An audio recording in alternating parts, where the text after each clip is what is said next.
ये बात कुछ हजम नहीं हो रही है मेरे को। संजीव जी, आपको क्या लग रहा है इतने संजय जी इसमें जोड़ दूं, जो उन्हें लग रहा था कि राम मंदिर की प्राण प्रतिष्ठा के बाद में उनका ऐसा माहौल बन जाएगा, हुजूर ये हालत हुई है कि जो हिंदू था, सनातन धर्मी हिंदू था, उसमें 80% में से, यदि कहेंगे बाकी तो सेकुलर होता है, 80%, उस 80% में 40% उनसे छिटक गया, क्योंकि शंकराचार्यों ने जो बोला और तमाम अन्य धर्म गुरुओं ने बोला, उसका प्रभाव यह हुआ है कि एक बड़े भूभाग में, जहां पर शंकराचार्य जी को बड़े आदर भाव और भगवान के संदेश के तौर पे देखा जाता है उनकी वाणी को, उसका असर हुआ है और उसका बहुत बेहद असर हुआ है। उस पर घर घर में चर्चा चल रही है।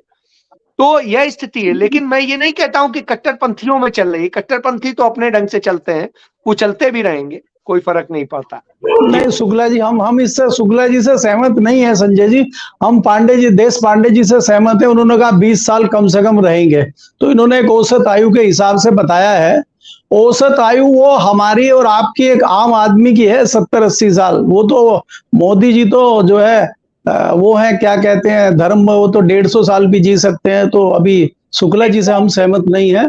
हम विवेक देश पांडे जी के साथ जाएंगे कि वो आजीवन रहेंगे। अभी भूल जाइए आप भाई साहब, एक युग चल रहा है, जैसा अंग्रेज युग चला था 100 साल, उधर वो चला था, मुगलों का चला था, ऐसे चलेगा ये। अभी चलेगा इतना जल्दी कहाँ? शुक्ला जी आप हैं अभी, है जी, सॉरी। संजीव चंदन जी, आपने पूरी बात सुनी। आज जो वीडियो जारी हुआ उसमें गायब है बीजेपी का झंडा और निशान, नाम। आपकी क्या टिप्पणी है? संजय जी, इसके पहले 2 और घटनाएं घटी हैं। एक तो कैबिनेट ने प्रस्ताव पारित किया है और 22 जनवरी को बताया कि एक तो 15 अगस्त को आज़ादी मिली थी और 22 जनवरी को भारत को आत्मा प्राप्त हुई है, भारत को सोल मिला है। तो एक तो ये घटना घटी और दूसरी घटना घटी है कि सुप्रीम कोर्ट में खुद सरकार ने जो पार्लियामेंट के द्वारा पारित एक्ट है उसको ही नकार दिया है। उसने कहा कि जो है जामिया मिलिया के माइनॉरिटी स्टेटस के मामले में 1981 का जो एक्ट है उसे मैं नहीं मानता। ये सरकार का बयान है, जिसके बाद सुप्रीम कोर्ट के चीफ जस्टिस बिफर गए और उन्होंने कहा ऐसा सरकार कैसे कर सकती है, क्योंकि पार्लियामेंट सुप्रीम होता है।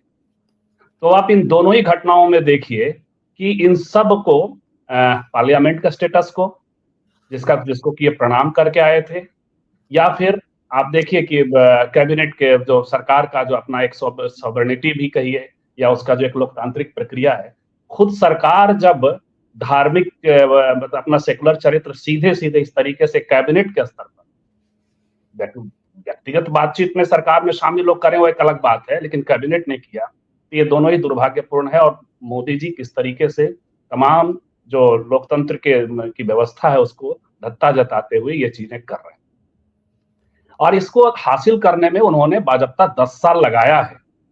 आज जो वीडियो है वो 10 सालों का परिणाम है। जब पार्टी के भीतर, पार्टी तो बहुत छोटी चीज है, जब पार्लियामेंट पे ये हावी हो चुके, तो जब पार्टी के भीतर कोई रेजिस्टेंस नहीं है, पार्टी के बाहर कोई रेजिस्टेंस नहीं है, तो संघ की क्या कुवत है। वैसे संघ के बारे में एक और घटना शेयर कर दूं, विवेक जी आप उसकी तस्दीक करेंगे कि जिस समय इनको सुरक्षा दी गई थी Z+ वाली, या शायद SPG वाली, मोहन भागवत जी को, उस समय हमने BBC में एक रिपोर्ट किया था।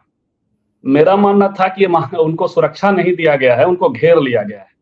उस समय महाल एरिया का एक, विवेक जी, स्कूल था, उस स्कूल को बंद करके बाजब्ता SPG को वहां ठहराया भी गया था और उसको लेकर के भी एक विरोध जैसी स्थिति वहां, खास करके उस इलाके में जो दलित एक्टिविस्ट, अम्बेडकराइट एक्टिविस्ट वो सब कर रहे थे। तो मोदी जी के लिए एक पैकेज तैयारी 2010 से आने के बाद अपनी ही निगरानी में तो ये जो करते रहे सो करते ही रहे हैं।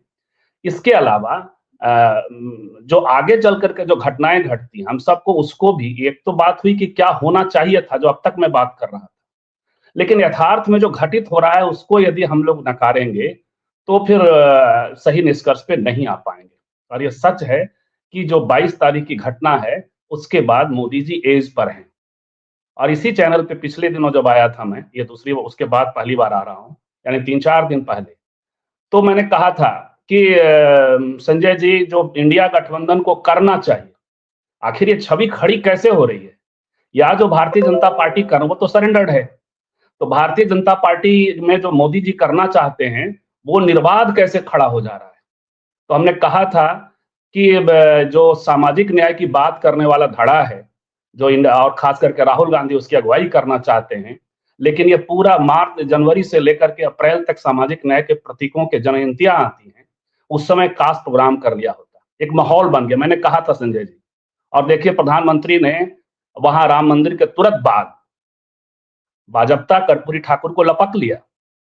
एक वाक्य नहीं आया, पूरे बिहार में जनता दल यू और आरजेडी प्रोग्राम कर रही है कर्पूरी ठाकुर के नाम पर।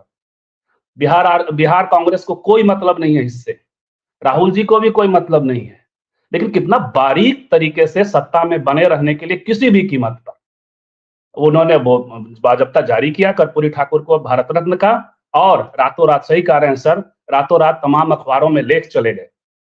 कर्पूरी ठाकुर पर हमारे भी एक परिचित का लेख गया हुआ था, उनका लेख कहा गया क्या रोक दे रहे हैं, प्रधानमंत्री का लेख आ गया है, तो एडिट पेज पे अभी उनका जाएगा सारे अखबारों में। इसको कहते हैं तैयारी। तो वो 24 घंटा चुनाव मशीनरी में है, वो 24 घंटा एक एजेंडे पर है, हिंदुत्व के एजेंडे पर है, वो एक सपने को कैरी करते हैं, वो है हिंदुत्व का एजेंडा।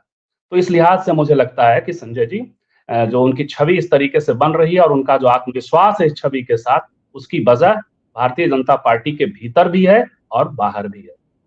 संजय जी।